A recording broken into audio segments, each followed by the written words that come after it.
તો આપ સૌનું ફરી સ્વાગત છે. ગયા ભાગમાં આપણે જ્યાં વાત અટકાવી હતી બસ ત્યાંથી જ આજે આગળ વધીએ. આ સમજૂતીમાં આપણે એક ઘટકની આખી સફર જોવાના છીએ, કાચા માલથી લઈને ફેક્ટરી ફ્લોર પર એક તૈયાર ઉત્પાદન બનવા સુધી. અને હા, આ બધો જ જાદુ NHERP સિસ્ટમમાં કેવી રીતે થાય છે એ પણ સમજીશું. ચલો તો આખી પ્રોસેસ પર એક નજર નાખીએ. આપણે એકદમ લોજિકલ રસ્તો પકડીશું. શરૂઆત કરીશું એક બહુ મહત્વના ચેકપોઇન્ટથી, પછી પ્લાનિંગ જોઈશું, કામ કેવી રીતે થાય છે એ સમજીશું, અને છેલ્લે તૈયાર પરિણામ કેવું દેખાય છે એના પર વાત કરીશું.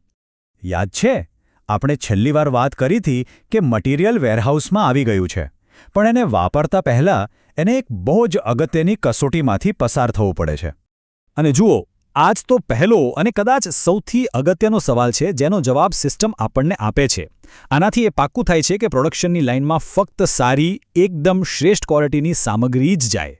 ચાલો હવે આપણે સીધા ક્વોલિટી કંટ્રોલ પર જઈએ. આ એ જગ્યા છે જ્યાં સિસ્ટમ વેરહાઉસમાં આવેલા માલની ગુણવત્તા તપાસે છે. આ પ્રોસેસને ટૂંકમાં QC ફોર GRN કહેવાય છે, એટલે કે ગુડ્સ રિસીવ્ડ નોટ માટે ક્વોલિટી કંટ્રોલ. અહીં જે વાત ખરેખર રસપ્રદ છે એ છે કે આખી પ્રક્રિયા કેટલી સરળ બનાવી દેવાય છે. બધું 4 સ્પષ્ટ સ્ટેપ્સમાં થાય છે.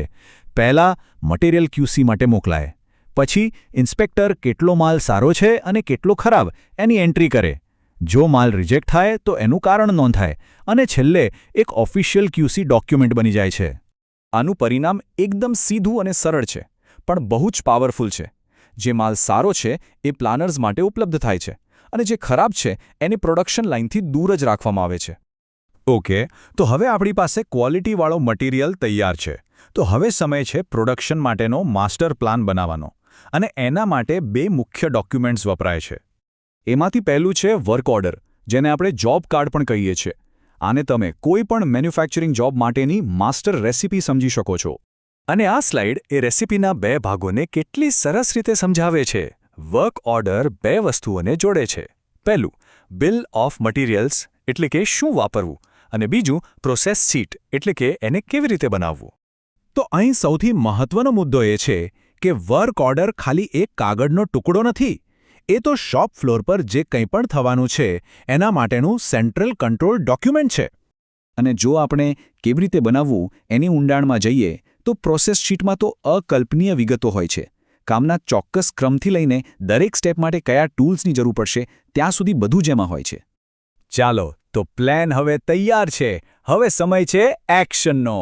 ફિઝિકલ પ્રોસેસની શરૂઆત થાય છે જ્યારે જરૂરી કમ્પોનન્ટ્સ વેરહાઉસમાંથી એસેમ્બલી લાઇન પર પહોંચાડવામાં આવે છે. આ કામ એક ઇશ્યુ સ્લિપ દ્વારા મેનેજ થાય છે. શોપ ફ્લોરવાળા વર્ક ઓર્ડરના આધારે જે જોઈએ એની રિક્વેસ્ટ કરે છે, અને વેરહાઉસ એને પૂરું પાડે છે. આ એક બહુ જ મહત્વનું ફાઇનાન્શિયલ સ્ટેપ છે. જે ક્ષણે મટીરિયલ ઇશ્યુ થાય છે, સિસ્ટમ તરત જ એના મૂલ્યને વર્ક ઇન પ્રોગ્રેસ, એટલે કે WIP તરીકે ફરીથી વર્ગીકૃત કરે છે. આનો સીધો અર્થ એ છે કે હવે એના પર સક્રિય રીતે કામ થઈ રહ્યું છે. ચાલો હવે આગળ વધીએ અને જોઈએ કે સિસ્ટમ જે કામ થઈ રહ્યું છે એને કેવી રીતે કેપ્ચર કરે છે, અને એનાથી પણ વધુ અગત્યનું, પ્રોડક્શનની સાચી કિંમત કેવી રીતે ગણાય છે. શોપ ફ્લોર પર સુપરવાઇઝર એક ખાસ એન્ટ્રી સ્ક્રીનનો ઉપયોગ કરે છે. આ સ્ક્રીનમાં તેઓ વર્ક ઓર્ડરની સામે ખરેખર કેટલો સમય લાગ્યો અને કેટલા નંગ બન્યા એ બુક કરે છે. કોઈ પણ પ્રોડક્ટની ફાઇનલ કોસ્ટની શરૂઆત એના કાચા માલની કિંમતથી થાય છે, પણ પછી સિસ્ટમ એમાં મેન્યુફેક્ચરિંગ પ્રોસેસ દ્વારા ઉમેરાયેલું મૂલ્ય પણ જોડે છે. બસ આ બંનેને ભેગા કરો અને તમને મળે છે એ પ્રોડક્ટની સાચી, એકદમ પરફેક્ટ કોસ્ટ.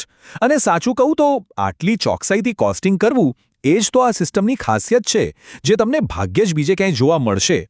અને આ સ્લાઇડ બહુ જ સરસ રીતે બતાવે છે કે એ વધારાનું મૂલ્ય આવે છે ક્યાંથી.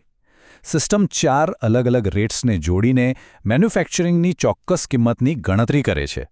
એમાં મશીન ચલાવવાનો કલાક દીઠ ખર્ચ, ઓપરેટરનો કલાક દીઠ ખર્ચ અને 2 અલગ પ્રકારના ઓવરહેડ ખર્ચનો સમાવેશ થાય છે. તો કામ હવે પૂરું થઈ ગયું છે. કિંમતની ગણતરી પણ થઈ ગઈ છે. હવે છેલ્લું પગલું છે આ તૈયાર થયેલી આઇટમને સત્તાવાર રીતે ઇન્વેન્ટરીમાં લેવાનું. આને તમે એક પ્રકારનો ડેલી પ્રોડક્શન રિપોર્ટ સમજી શકો. આ એન્ટ્રી સિસ્ટમને કહે છે કે કમ્પોનન્ટ હવે તૈયાર છે અને આગલા સ્ટેજ માટે કે પછી વેચાણ માટે રેડી છે. એટલે સૌથી અગત્યની વાત એ છે કે આઇટમ વેરહાઉસમાં ફક્ત એના મટીરિયલ કોસ્ટ પર નથી આવતી, પણ એની સંપૂર્ણ મેન્યુફેક્ચર્ડ કોસ્ટ પર આવે છે.